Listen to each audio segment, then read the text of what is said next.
সবাইকে স্বাগত জানিয়ে শুরু করছি আজকের সংস্কৃত ক্লাস। আজকে বাণীতীর্থমের কৃষকস্য শ্রমঃ মানে কৃষকের পরিশ্রম এর কিছু প্রশ্ন এবং উত্তর আমি তোমাদেরকে বলবো। এইখানে এই পাঠের সারাংশ কি নিজের ভাষায় বলো যদি বলা হয়, সেক্ষেত্রে বলতে হবে এই পাঠে একজন পরিশ্রমী কৃষকের জীবনের বর্ণনা দেওয়া হয়েছে।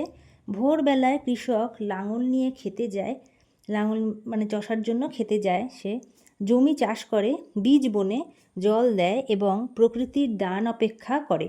মানে প্রকৃতির দান বলতে যে ফসলটা যে ফলবে সেটা তো প্রকৃতিরই দান, তার জন্য অপেক্ষা করে থাকে। সে জানে শ্রমই সাফল্যের মূল। আমাদেরও এই জিনিসটা শিখতে হবে যে যত পরিশ্রম করব খুব শীঘ্রই আমরা তখন সফলতা পাবো, কিন্তু তার জন্য অনেকটা পরিশ্রম করার প্রয়োজন। বৃষ্টি হলে ফসল ফলে, পরিবার সুখে থাকে, আর কৃষক হলো সমাজের মেরুদণ্ড। এই কয়টি কথা কিন্তু সবসময় মনে রাখবে। কৃষক বা চাষিদেরকে কিন্তু কখনোই অবজ্ঞা করা যায় না, কারণ তারাই সমাজের মেরুদণ্ড। তারা আছে বলেই আমরা বেঁচে আছি, তাদের দেওয়া খাবার খেয়ে আমরা বেঁচে আছি। এখান থেকে খুব জরুরি কিছু শব্দার্থ তোমাদের জানতে হবে, যা হলো কৃষকঃ মানে কৃষক, শ্রমঃ মানে পরিশ্রম, ক্ষেত্রম মানে ক্ষেত্র বা ক্ষেত, বীজম মানে বীজ, ফলম মানে ফল বা ফসল। এখান থেকেই যা যা প্রশ্ন উত্তর আমরা শিখব আজকে, তা হলো প্রথম প্রশ্ন, কৃষকঃ কিং করোতি, কৃষকেরা কি করে?